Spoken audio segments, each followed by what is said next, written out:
Hello student.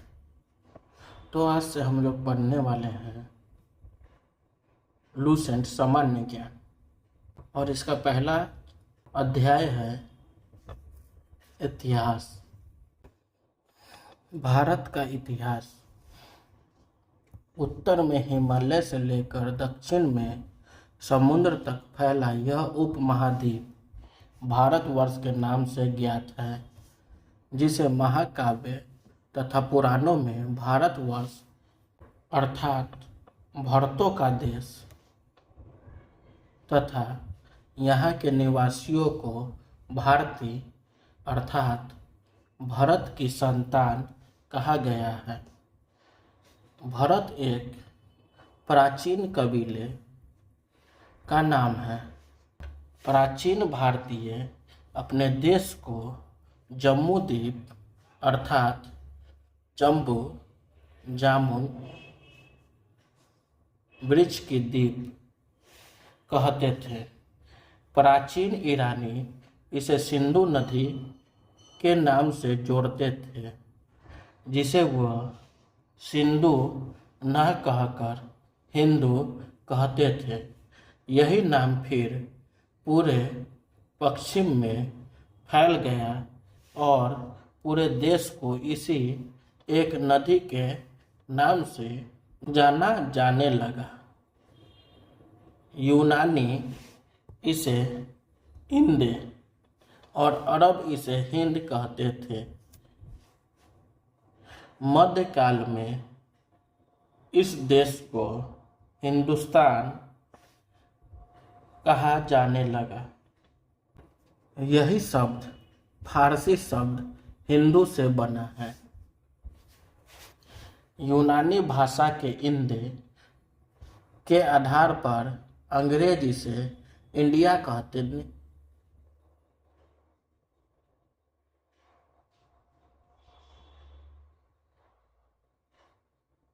कहने लगे। विंध्य की पर्वत श्रृंखला देश को उत्तर और दक्षिण दो भागों में बांटती है। उत्तर में इंडो यूरोपीय परिवार की भाषाएं बोलने वालों की और दक्षिण में द्रविड़ परिवार की भाषाएं बोलने वालों का बहुमत है। नोट: भारत की जनसंख्या का निर्माण जिन प्रमुख नस्लों के लोगों के मिश्रण से हुआ है वह इस प्रकार है। वे इस प्रकार हैं: Proto Australoid, Palaeo Mediterranean, Caucasoid, Negroid और मंगोलायड।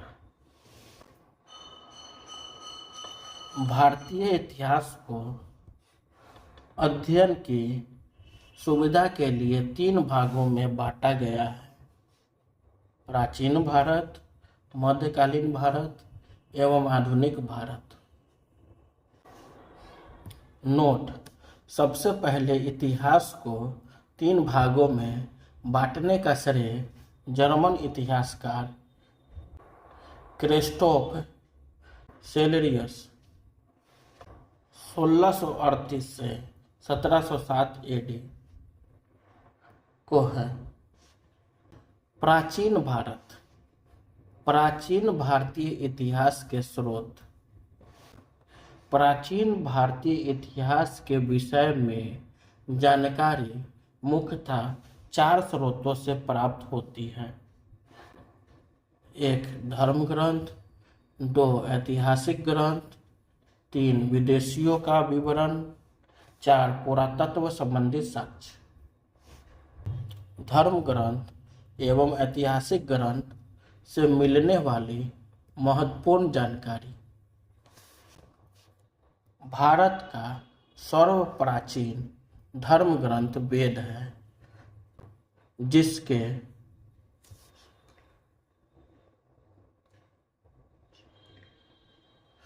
संकलनकर्ता महर्षि कृष्ण द्वैपायन वेद व्यास को माना जाता है।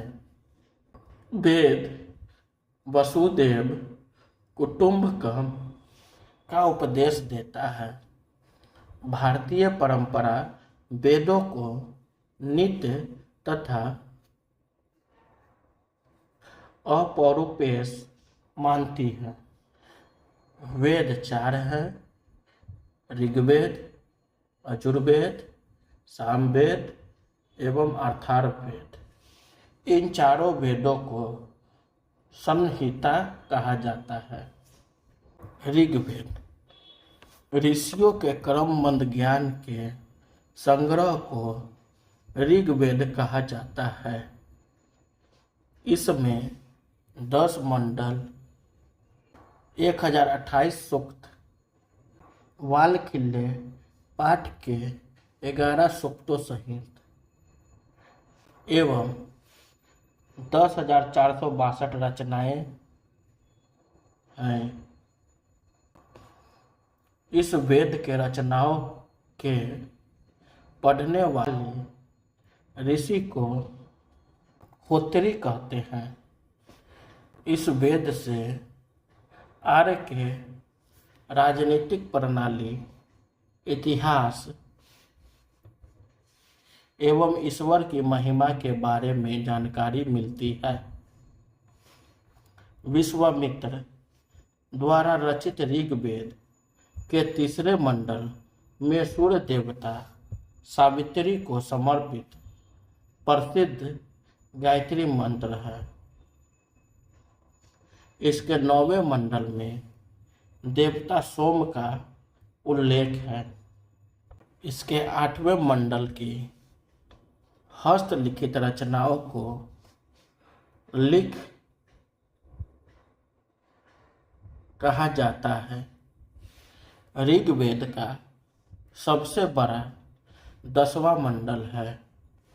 इसमें नदी स्तुति सूक्त, नदियों की प्रशंसा, पुरुष सूक्त, वैदिक समाजशास्त्र, नासदीय सूक्त, ब्रह्मांड के सृजन से संबंधित विभिन्न अनुमान, सूर्य सूक्त, विवाह श्लोक आदि सम्मिलित है। चातुर्वर्ण समाज की कल्पना का आदि स्रोत ऋग्वेद के 10वें मंडल में वर्णित है। पुरुष सूक्त है।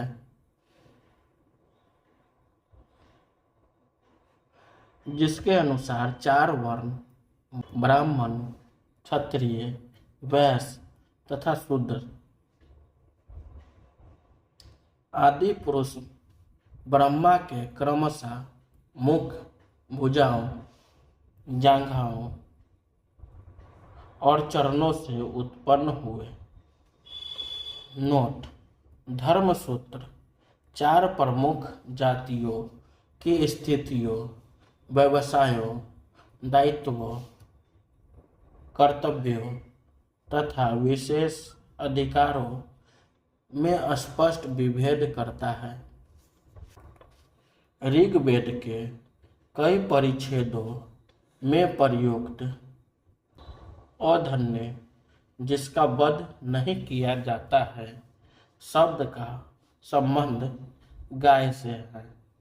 ऋग्वेद में ब्रह्मा का उल्लेख तो है किंतु आत्मा का नहीं। ईसा पूर्व एवं ईस्वी वर्तमान में प्रचलित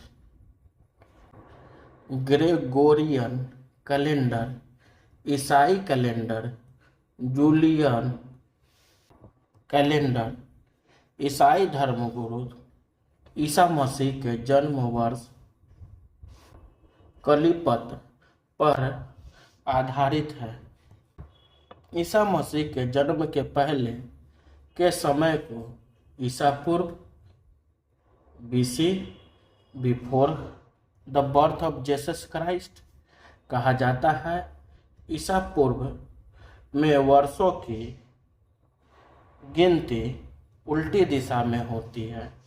जैसे महात्मा बुद्ध का जन्म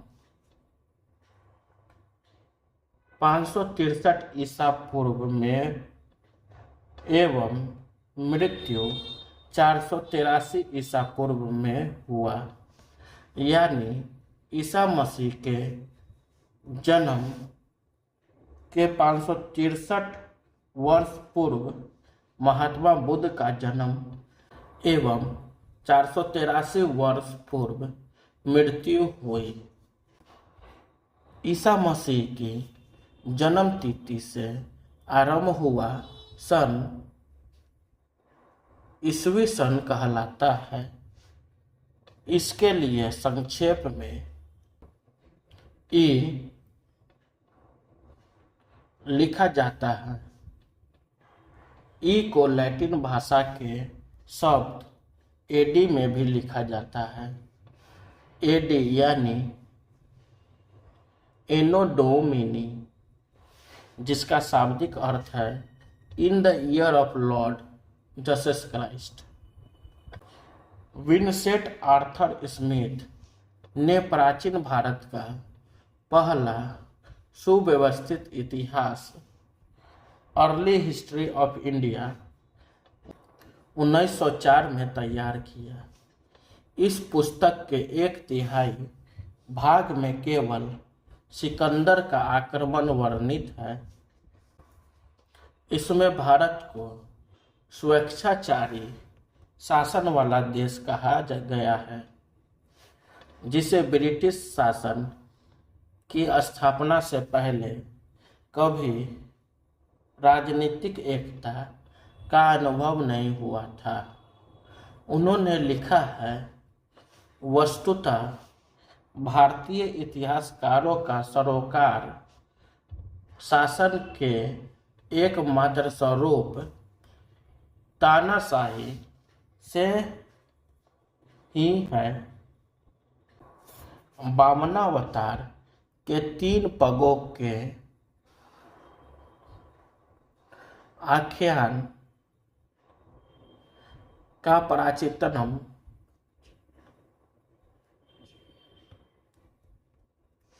प्राचीनतम स्रोत ऋग्वेद है। वामन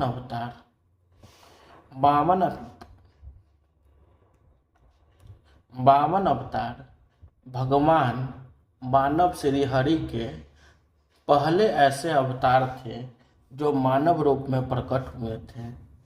उनके पिता मानव ऋषि एवं माता अदिति थे। वे बौने ब्राह्मण के रूप में जन्मे थे। भागवत पुराण के अनुसार वामन अवतार का उद्देश्य भगवान विष्णु द्वारा इंद्र को पुनः स्वर्ग लोक पर अधिकार दिलाना था। वामन भगवान को दक्षिण भारत में उपेंद्र के नाम से जाना जाता है। ऋग्वेद में इंद्र के लिए 250 तथा अग्नि के लिए 200 ऋचाओं की रचना की गई है। नोट: प्राचीन इतिहास के साधन के रूप में वैदिक साहित्य में ऋग्वेद के बाद शतपथ ब्राह्मण का स्थान है। यजुर्वेद स्वर पाठ के लिए मंत्रों तथा बलि के समय अनुपालन के लिए नियमों का संकलन यजुर्वेद कहलाता है। इसके पाठ्यकर्ता को अद्वैत कहते हैं। यजुर्वेद में यज्ञों के नियमों एवं विधि विधानों का संकलन मिलता है। इसमें बलिदान विधि का भी वर्णन है। यह एक ऐसा वेद है जो गद्य एवं पद्य दोनों में है। Thank you.